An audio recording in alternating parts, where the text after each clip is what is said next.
We have breaking news on the peace plan between Israel and Hamas. President Trump moments ago saying that all of the hostages should be released here in the coming days, adding that once phase one is complete, the momentum to end the war will not stop. There will be disarming, there will be pullbacks, there will be a lot of things that are happening. You know, I gave you a whole list of 22 different things that will take place. And I think it'll take place, and I think you're going to end up with peace in the Middle East. But we have to get our hostages back, and we weren't going to do it at the end, we're going to do it at the beginning. Right now in Israel, the country's security cabinet is meeting to vote on the first phase of the deal. And if the plan passes and is then approved by the full Israeli cabinet later today, officials say the ceasefire will begin immediately. Hamas has said the hostages would then be released on Monday. Earlier, Gazans were seen celebrating in the streets, but just a short time later, smoke was rising after some new explosions there. The family of hostage Omri Miran, who was kidnapped 2 years and 2 days ago, telling CNN, "We know war is the kingdom of uncertainty." CNN chief international anchor Christian Amanpour is now with us to talk a little bit about what we are witnessing here. Christian, just put this into perspective, what this moment means. Look, it's a really, really important moment, and Trump has achieved a ceasefire with, as you just heard him say, the momentum set to pursue to the final end game, which is a peace, a lasting peace between Israelis and Palestinians. It has to be said that the elements to this peace are well known. It really just does depend on getting the full might of the United States in terms of its diplomatic and political leverage over Israel, and indeed with its Arab neighbors and Arab, allies in this event. They got all the important Arab states to come in and to help push Hamas towards agreeing. They got Turkey to come in as well and do it, and they have insisted. This is, when I say they, I mean Trump and the administration. That Netanyahu listens as well and does what he needs to do. So yes, it is a ceasefire now, and the next phases will be as they have laid out. I mean, look, the devil will be in the details. I know we say it all the time, but I've covered enough ceasefire and peace negotiations to know that this is not an overnight job. It will take a long time. It will take focus. It will take serious negotiations and real commitment. I just spoke to a load on my show just now of expert Middle East negotiators, a former Israeli Oslo negotiator, a conflict resolution negotiator, one of the negotiators who helped in previous U.S.-Israeli-Palestinian negotiations. And they all say one of, if not the main key, is for America to stay 100% involved and to be as honest broker as it can, and not just to be on one side. So this is a very important moment, and we know that according to this first phase, after the Israeli cabinet has agreed and Netanyahu and everybody signs off on it, then there will be apparently a 24-hour period until the actual ceasefire takes effect and the guns stop firing. And hopefully then they can start getting the hostages back within some 72 hours after that. And at the same time, or at some point very, very soon, they have to surge in hundreds and hundreds of trucks of basic necessities, i.e. food and medicine, to a Gaza that's been under siege for half a year. And it's a terrible situation there. So the whole thing is on the road for the first time in a long, long, long time. And many people are excited, but also really worried and hopeful that nothing derails it, even at this early date. Yeah, there's this element of kind of holding your breath, waiting for this to all happen. What does security look like moving forward, Christian? What is that going to look like for Palestinians? Well, the basic demand under this agreement is that Israel, first and foremost, pulls back its armed forces, the IDF, from inside Gaza.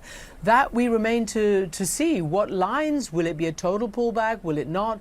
What exactly? We know that Prime Minister Netanyahu and his extreme far right, frankly, most people in his government don't want to pull back. They don't want to pull back to a place where they feel they may not be safe and secure, and to a place that they may not be able to start the war again if they want to start the war again. And this has happened.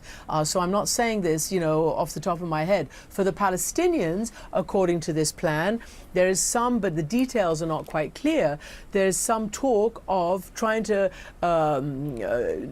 assemble a peacekeeping force. Again, we don't know who and what would make up the component parts. We've heard that it could be an Arab force that comes in along with certain Palestinian factions in some form or fashion. We know that Hamas will have no right to be part of governance or any security force, but the disarmament of Hamas will take a long time. The Northern Ireland peace proposal, the peace accord that was signed, the Good Friday Accords, I think it was 1998. It took another 10 years to negotiate the full, they called it decommissioning of the weapons. So the weapons were put out of use, but to end any armed factions, it took a long, long time. So this is not an overnight process, and it's going to take a long time. But unless there is an end to the occupation in the West Bank and, de facto in Gaza, there will not be peace. And that is the bottom line for what the Palestinians say, what many Israelis say, former negotiators for sure, and for what the rest of the world says. We've come to that place now in history after this terrible 2 years that began with the horrors of October 7th. We've come to that place where we know what the end picture looks like, and there can be no more messing around the edges and not doing what has to be done, which is the end of an occupation and to allow two states to exist in peace and security. And that was the point of this year's UNGA. President Trump went there, met with all the Arab states after they had had their conference with Macron and other European leaders, where they brought even more nations into the recognition, the official recognition of Palestinian statehood. This is all part of the building blocks to a future. Yeah, really putting it into perspective. Christian, thank you so much for that, Christian Amanpour. Boris? Thanks, Brianna. For more on the situation in Gaza, let's turn to former U.S. Special Envoy for Israeli-Palestinian negotiations, Frank Lowenstein. Frank, thank you so much for being with us. Do you have any doubt that Israel's Security Cabinet is going to approve this first phase agreement? No, not really. They're only approving the initial stage. They're effectively just approving the release of the prisoners in return for the hostages, and that doesn't really touch any of the red lines of Bibi's extremist partners. But I do think that there's a long way to go before we can declare this a success, right? Even in this first stage. So there's much to celebrate. There's still a lot of things that can go wrong. And we had the situation in 2014. We negotiated a ceasefire that the Israelis and Hamas had both agreed to, but it wasn't clear where the withdrawal lines were exactly located. And it turned out there was a couple of Israeli soldiers that were on the wrong side of that. They were killed by Hamas. And the whole ceasefire blew up, before it had even gotten started. And in fact, the soldier's name was Hadar Golden. I believe his body is still being held by Hamas. So I hope that finally gets returned.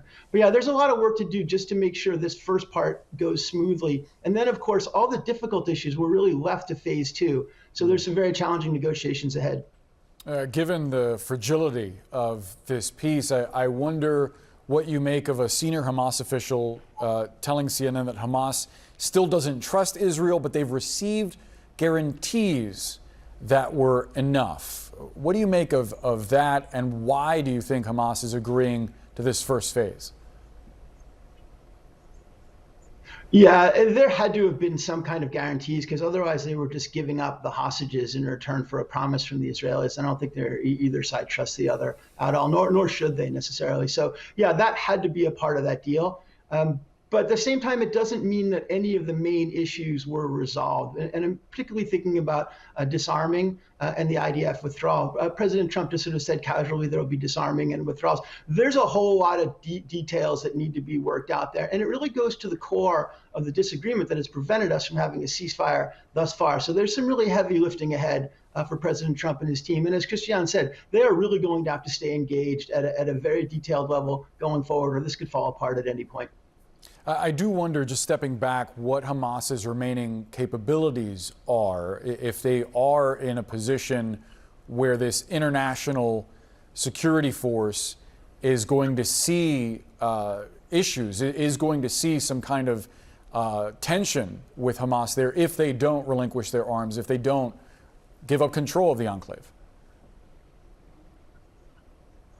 Yeah, that's a great question. I think they're going to have to, Hamas had to have accepted the International Stabilization Force, or I don't think we've gotten to the point where we are today, at least conceptually.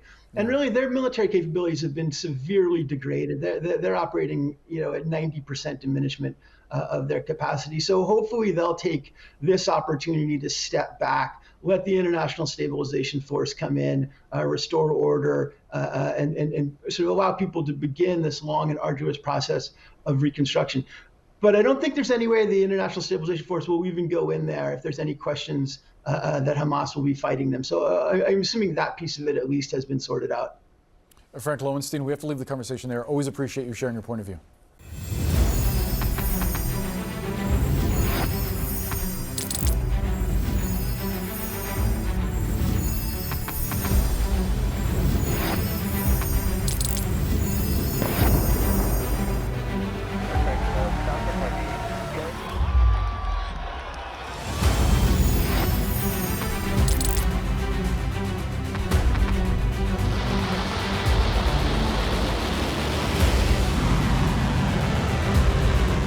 Been fighting so long and so hard that they don't know what the they're doing.